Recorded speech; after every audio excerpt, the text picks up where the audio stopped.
Welcome back to Intersect, a podcast where we find connection in each other's story. We're back with Kate Sarenko for part 2 of our conversation.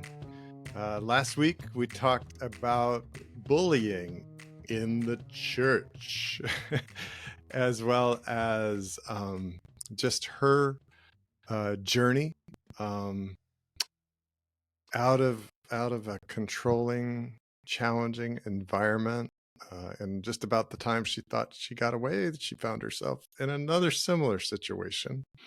So moved from Ukraine to the States, spent some time in the Chicago area, spent some time in the Vegas area, I believe. Los Angeles. Los Angeles. And so I think that's kind of where we left off. You had been in Los Angeles, had gone to a church there, had again had a triggering experience, and then where we wrapped up last time, you were saying, and that wasn't my most terrifying experience. That would come when I felt like my life was on the line. So what happened? Well, so we left me being, again, triggered by many things going on in church. The way I look, how I talk, that's too much of me. But I'm used to it, right? I'm kind of used to it to this point. We're going to grow tough skin, but inside we cannot trick and neglect it. If you neglect it for so long, what's inside, it will burst one day. So I'm like, no, it's fine, it's fine, it's fine, it's fine, it's fine. So what was going on? I was like containing all those emotions to the point that I was always sick on Sabbath day. In the morning, I got so sick, and my like how you say symptoms went away on Saturday night after the sundown. I'm like, whoa, I'm good. So my psyche was protecting me from that. So again, people, well, we left, the people are not evil. It's how most of the people are not evil. So, and they don't mean well. They think they mean the best. They think they just want the best, until I met the pure evil. And that person, I do believe, is evil. Again, we don't know her story. I think it's her. We don't know her story. We don't know what she was going through, what her parents did to her. How is she? Why is she the way she is? So again, my big takeaway, like, love, love, love unconditionally. Just love. It's me right now. Back in the day, it was only hate. So what happened is, one time, well, preview, I was in Los Angeles living my dream life, growing my Instagram, growing my social media. It was like skyrocketing. I was getting like hundreds of likes, hundreds of views. People were just like following me, like, and I'm like, oh my goodness, I finally got it. I finally cracked the system. I'm on Instagram since 2012. And I was selling what people didn't even know we can sell on Instagram. And I loved it. I enjoyed it because it's exactly what I like to do. Content creation, showing myself, showing photos, videos, loved it. So I am on the Instagram, growing, sharing, living my best life, being vulnerable. I'm showing my body, how I look like, my accent, everything. That's a really important preview of that. One day, my friend and I, we received this comment on Instagram, really threatening comment, calling me names, calling me really mean names first. That I'm stupid, that I am from this village, that I am seducing men, that I want to sleep with them. And I'm like, who's this person? Interesting. Like, people always hate you on Instagram. Bullying already hurts a lot. I'm like, okay, you don't know me, person, so you can say whatever you want. Like, where is this coming from? And then they call me ugly. They call me like all the possible things you can. It's just comment after comment after comment after comment. And my friend as well. So we both experienced these comments, and I'm like, this is weird. Why her? Like, she's so random. Because only connection I had with her was through church. So this is interesting. And then it was like going on for some days, and I'm like, it's already a lot, right? But whenever this person start naming the people we have in common in the hateful comments, I'm like, where is the connection? I'm like, where is the connection? Where is the connection? But I know this person knows me personal. And then when my heart started like, wait a minute. But the moment my heart dropped, and when this person is sharing my personal conversation that she overheard in the bathroom, that's why I know it's a woman.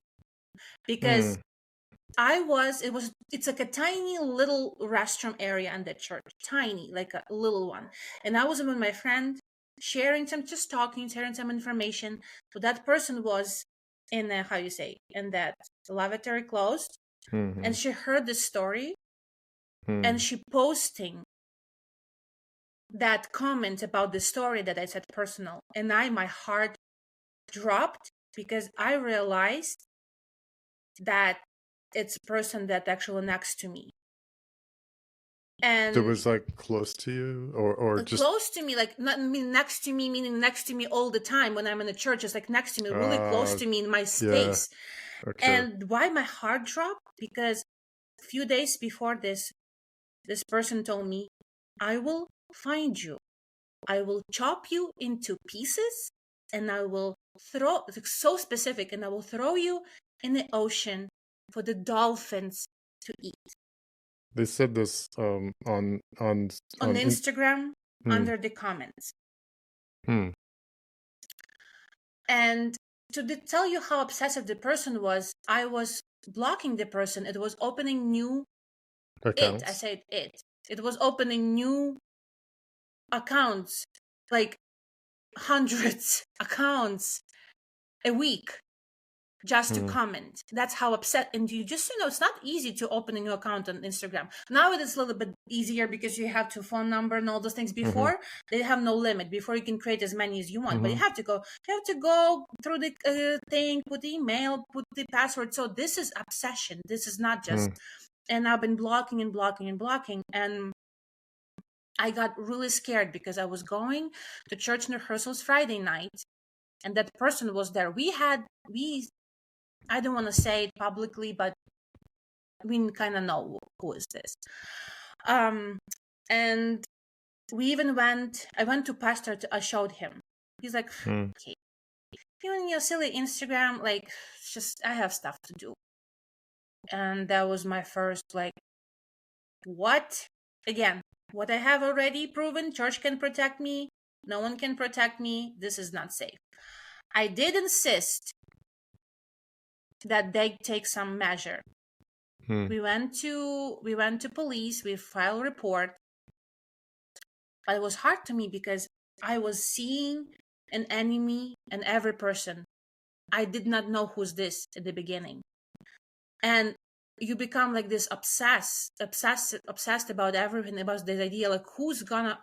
I was afraid to say something in church, personal. I was afraid to share. I saw an enemy in every single person there. And because initially you didn't know. I did not know who's that, of course. But you knew that they had to be close based upon what they were saying. Yes. And so then you're like, what's going on here? You couldn't go to what was supposed to be, quote, a safe place because you're like, there's no safe place. There is no safe place. And then one time I come home from church and I see this thing under my like in the car, just kind of dropped into the door. It was like a little tag. And I'm like, what is this? This is like a little tag. I don't know what is this. Kind of like it's like they're tagging me to when I'm going, when I'm seeing. I got so scared that I was. Oh my goodness, that was one of the worst times of my life because you're not safe. You're afraid to be at home. When you say it was a card dropped in the door with a little tag, like one of those little Apple tags, like not a Apple geotag, like kind of like a geotag. Yes. Like there's another one. I used to have it on my keys. In fact, I got it right here. Let's see. It's a tile, kind of like a tile. Yes, but it was like a tile. It was like a little tiny thing. It was like different. Okay. They have a bunch of different ones. Okay. So that's when I lost it. I'm like, the person started showing more and more hateful comments. I actually have all the screenshots, all the hateful comments, like life-threatening. I will kill you. Not just already like you sick, you like ugly, all those things, but I will kill you. You deserve to die. You deserve to rotten. Like all really, really, really mean comments. And church tried to do something. They were trying to find it. They're like, oh, let's pray. But every time I go on stage, I feel the evil was so strong. This person hated me so much that I felt it. I just felt this energy just at me. I felt it. So much hate. I'm like, why do you hate me so much? Like, what is your problem? Why do you hate me? And what happened is I got so scared for my life that I closed my Instagram page that was growing. I was making money through it. I was really successful. I was collaborating with brands. My clients were finding me. I got so scared that I shut down again. I gave this person so much power over me. And I got dark side, so much power. I gave them so much power. I believe that God cannot protect me from this. God is powerless. He cannot. No one can. I just need to protect myself. So I stopped going to church. It was really traumatic every time to go there. Like I told you, like I develop even more things. Like when Saturday happens, I'm just sick. I cannot get out of bed. And usually I don't get sick. It's hard for me to get sick. I'm a really healthy person. Sabbath, I cannot move. To the point that my landlord forbidden me to go to church. She told me, Kate, you are forbidden to go to church because I'll tell you what. Every time you come back from church, it looks like you aged 10 years.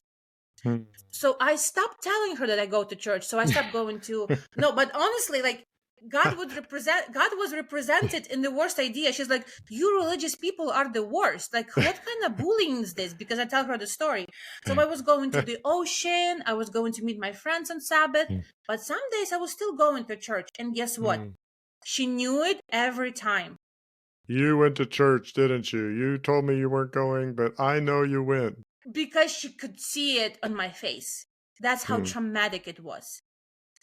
I was still trying. It's not like, oh, you know what, guys, you're bad. I'm not going to go to church. No, I was like trying, then not going, then going slowly. Not like I didn't just stop.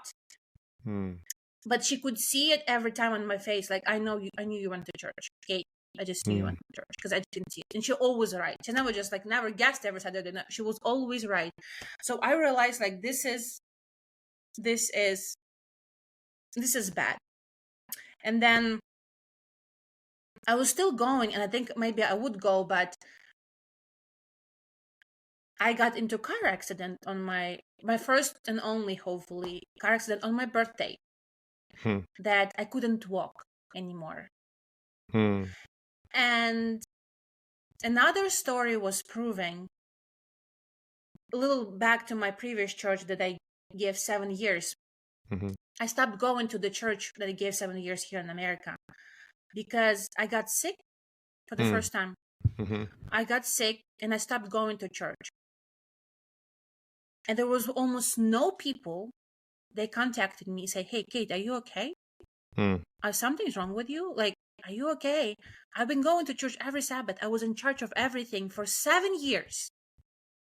And I was missing for 2 Sabbaths. No one contacted me. Just the pastor, like, send me the songs we're singing. No one visited me. No one brought anything to me. I did not expect them. But this all I was just giving without expecting anything in return. I wasn't giving this for them. I was doing this for God.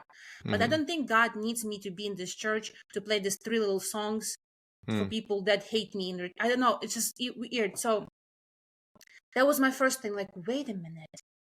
Where is the heart of God? Maybe I am. And then I think maybe I am actually a really bad friend. Maybe I'm a bad person. Maybe there's something's wrong with me. Because, like, why? So that was my first realization. So again, after the another church, my the bullying church. I got into a car accident. There was only 2 people who contacted me from the whole entire church that I was giving, again, my life to, in a way. And I realized, like, wow, I don't see God in there. I don't see love in there. Like, I don't want to do anything. I don't want to have anything in common with you guys. I'm so sorry. That's when I realized I don't want to be connected to the church, that religion, that organization. I don't want to give my ties to them. And that was my, like, this is it. I'm done. My business is struggling because I closed my page because of bullying. My health is struggling right now. There's no one's fault, but I have no support. And I'm like, why am I doing this, Kate? Why are you giving yourself and your time away? I don't think God needs that. Do you don't need to worship God like that? And that is when I kind of like, I'm like, what is that God? I didn't see him. I never saw him in the moments that I needed it. I only felt him when I was happy. I always felt God through music. That's my happy place. But I never felt God like when life got I never hard. asked him for anything. So that was like my biggest takeaway from that. Like, there's no God. I don't want to have anything in common. That's it. I lay low, was doing little things. No, I didn't share with anyone where I live, what I'm doing. I was working with celebrity clients. I was working like with big names.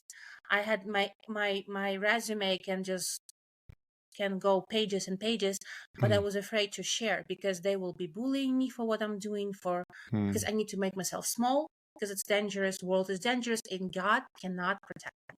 So you're helping celebrities do their pages, but your page is like, yes, turned that's off. exactly what's happening. I was hiding in my shell, hiding from the world, afraid to speak, afraid to use my voice. I thought there's something wrong with me, because if people tell me to shut down, maybe I need to listen, and I gave them power. And because of my upbringing, I saw people as evil, which again, I realized they're just going through their things and they're not there to get you. So that was, and I was quiet, and life was going on, and there was lots of ups and downs until I told God. My father passed away, and it was the peak of my career. It was like up and down, and then I started praying for the first time since like 5 years since that bullying. Later, for the first time, like, God, I am confused. I don't know what am I doing anymore, because I took 5 years break from serving, for helping, for worshiping God, and I was doing all my life since I remember myself.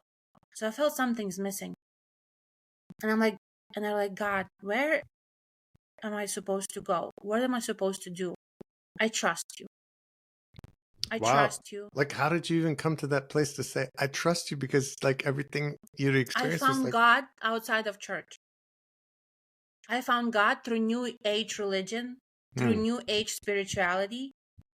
I found God in that. I started reading books on of energy, of like how to universe, about universe. I started reading about books, and I'm realizing, like, if you put God, when you put in universe, that's actually the same thing, but it's just easier for me to read this as God because I grew up like this.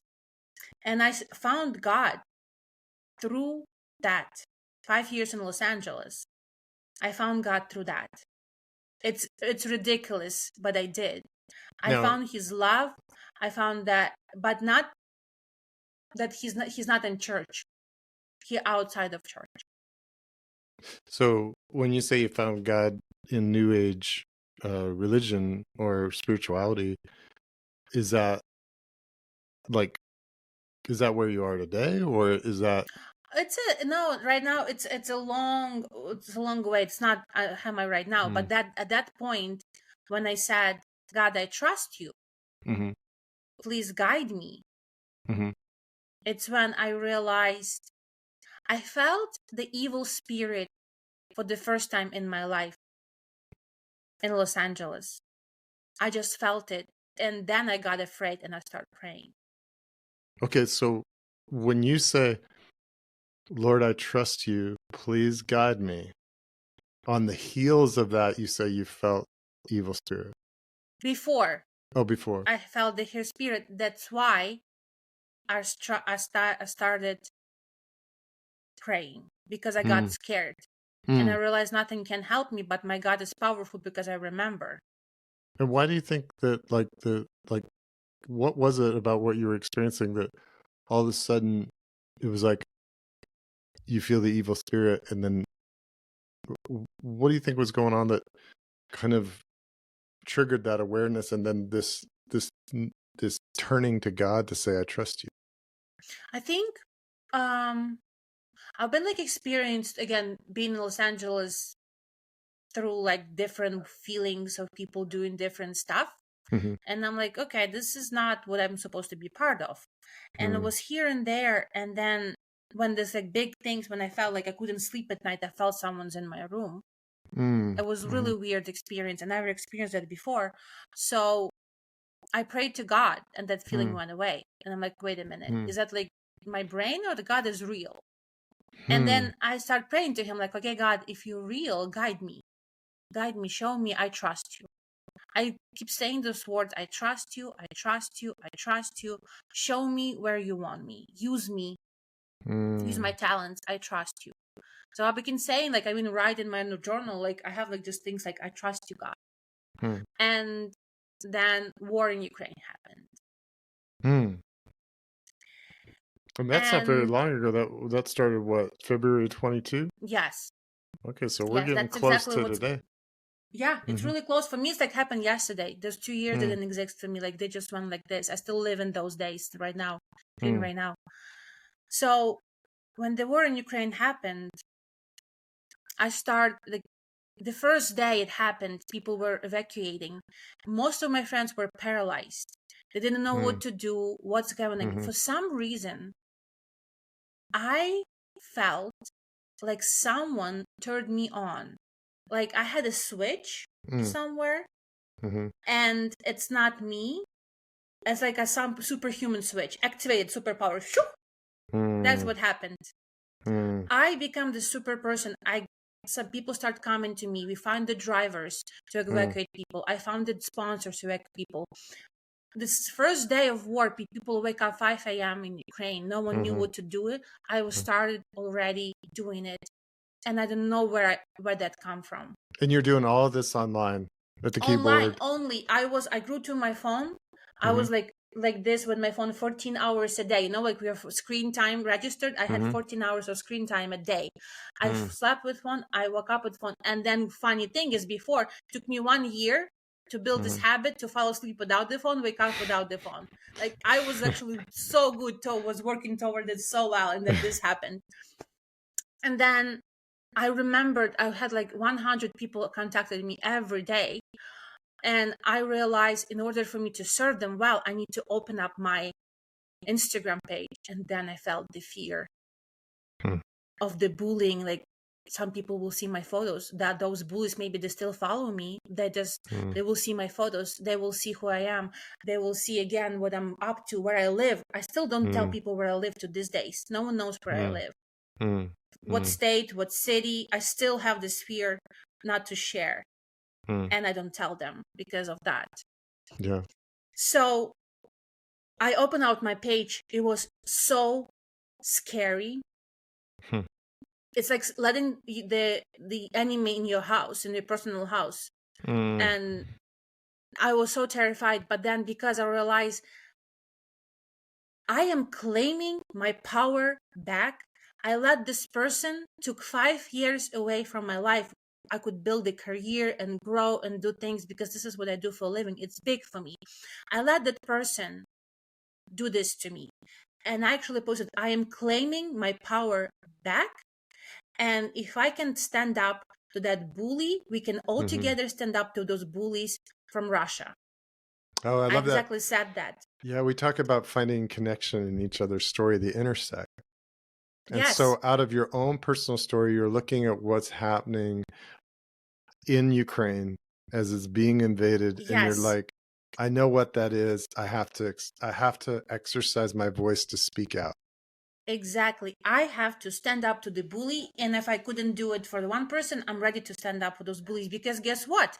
When I start volunteering and posting about the war, lots of Russian bullies from Russia were coming to my page and commenting and shadow ban me and bringing my page down. It was another set of bully, but I'm like, I do not care about you guys. Screw you. I have a mission.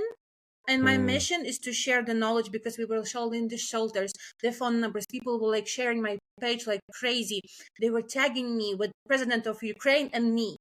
They were tagging me. They thought that I am so important for some reason, because we were doing this in the beginning, what no one was doing. So they were tagging me with celebrities. They were tagging me like, and in order for me to be tagged, I need to open my page. So I told them, you know what? I'm not afraid of you. And then when one Russian huge journalist tagged me on her stories, oh my gosh, I had 10,000 people coming to my page and kind of like shadow ban me, report me, doing all those things. And I'm like, you know what? I am stronger. God is with me. For some reason, I felt that. I am stronger. I'm going to fight. I'm going to fight against you. I'm not afraid, because I have a mission. My mission is to bring people to safe place. Help them, help them, just because people were so confused. So you guide them, you take them like, this is the driver's number, you go to this station, then you take this ticket, they go here, there's their shelters, you're gonna sleep here. So you do this kind of road for them, because people don't know where they're going, what they're doing, how they're gonna go. So you can use their power, use your talent, use your brain. And then I created like a team. It was like the whole thing going on. And I didn't eat, I didn't sleep, I didn't work for like many months doing that. And then the more people start like realizing what to do and coming. So I can be like, I was like slowly like backing off. breathe. Okay, you guys do it. Breathe. Yes, I was doing like fundraisers everywhere, collecting money, just like nonstop. I felt like this is my mission. I have to do it. I have to do it. I have to give my all to this mission, to stand up to the bully.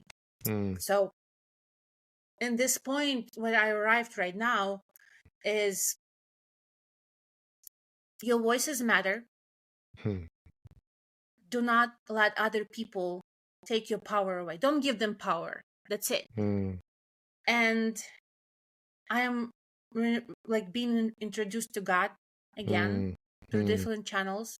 He brought me to home church, which is an amazing safe place. And I don't think I'll be going to regular church for the sake just to go and to sit there and go, because there's so much trauma in there.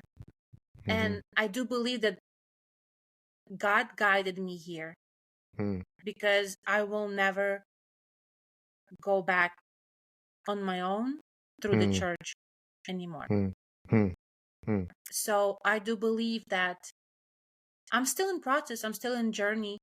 I still learning, but what I learned is God is powerful. He can protect you. He can give you anything you want, because he created this world and all of your resources is his. And when you serve, when you use your talents, you multiply the talents. Money is not evil. And God will give you as much as you want if you can handle, if your heart won't be like possessed over it. So work on your heart first. Find your niche, find your call, and learn how to monetize it. And this is it. And you'll be happy. This is like the happiness. The happiness at this moment of my life. So that's exactly what I'm doing. And I found so much strength and growth in it. Well, so God is taking you for this place where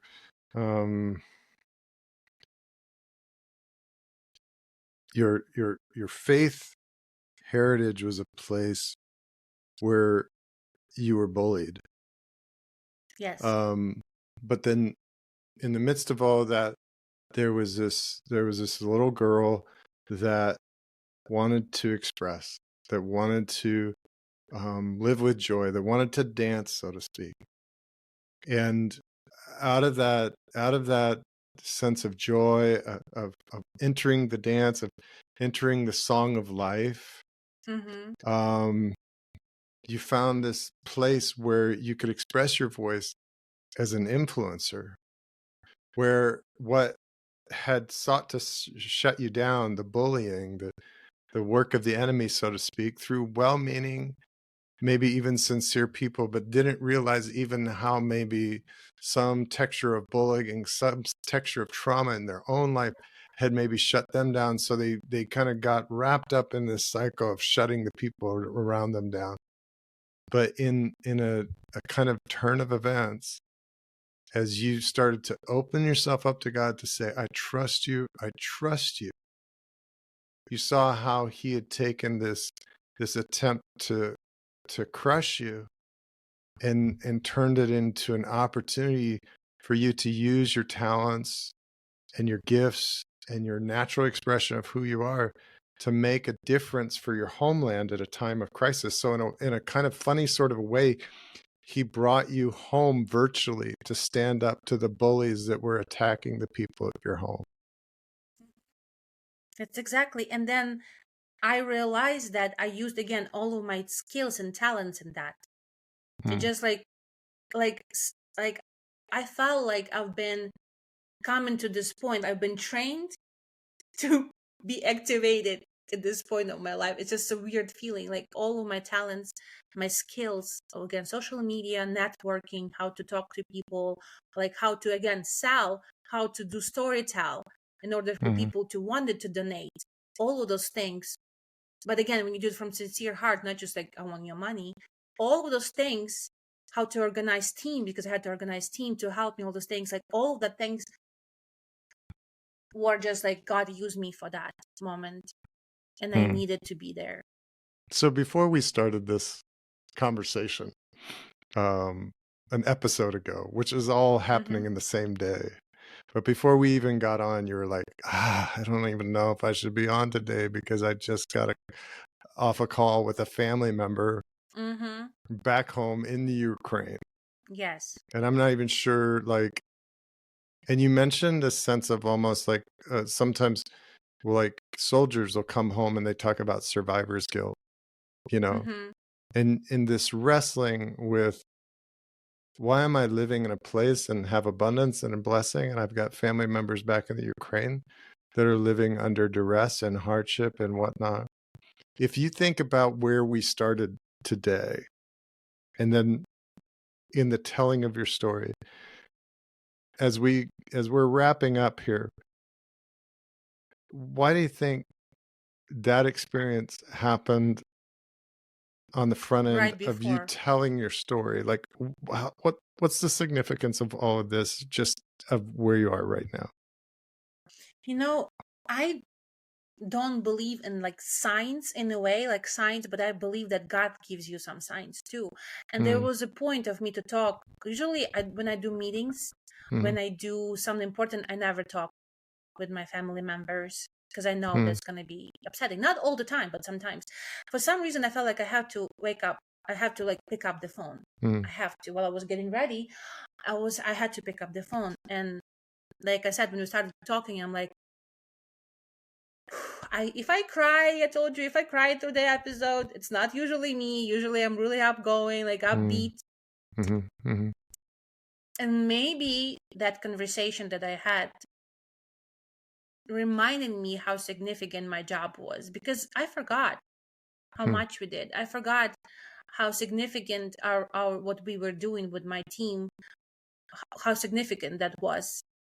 And that was a kind of like a reminder, Kate, you did this with the help. And if you believe in God, that's help of God. If you believe in universe, that's world, you call it whatever you want. But there's something, and in my case, it's God, because I still don't know who he is in the terms of like, is this guy sitting watching me, whatever I'm doing, or is like some kind of like air that's hugging me and showing me the signs. But I call my approach intuitive marketing because I pray before every session. And God gives me, I have a good set of skills, and God just like, oh, say this, say this, say this, say this, and that's how I do my business. And even before today, I was like sitting down. I'm like, God, just tell me what I have to say. And if that what I have to say will help someone, my job is done. What I realized over the last year, you don't have to be on stage. You don't have to save thousands. You don't have to just like your mission, not just if you save one soul, if you share some, if you ease up one person's life, that's more than enough. You're doing already enough. Not everything's supposed to be big and grand. When one person, if you take someone's burden for the day today, that's enough.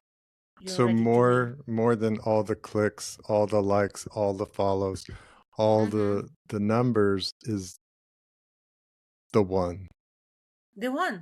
Exactly. If I'm just sitting here, I could say like, oh my gosh, I could make so much money right now working and do those things, right? Because we always when you're an entrepreneur, you always like monetize your time and money. It's how you work. Because okay, if I don't work right now, I'm losing money. No one's paying me to sit here right now. Usually people pay for podcasts. No one's paying me. You're not paying me. We be out front, right? But maybe this is a mission. You give.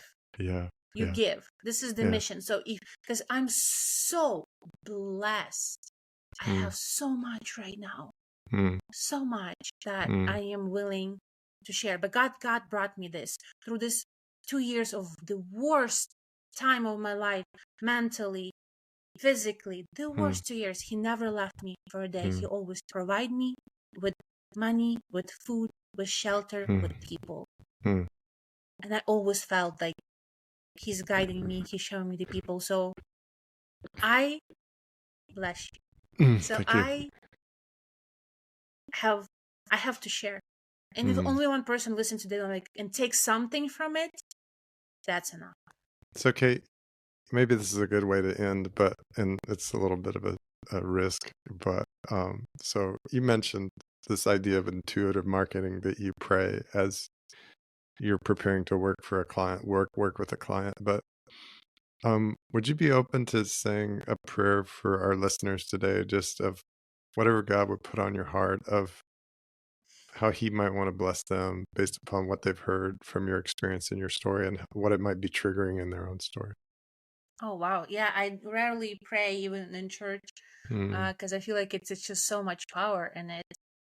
But if I could say to the person who's here, I can say, Dear God,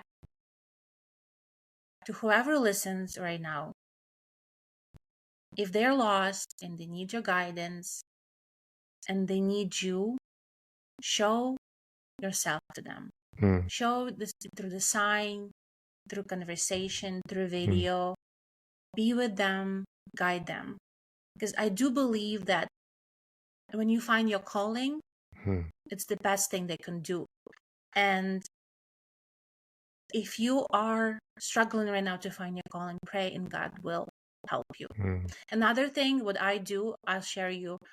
It's not only important to ask, it's important to listen. And whenever you talk to God, I recommend to journal. That's how you listen.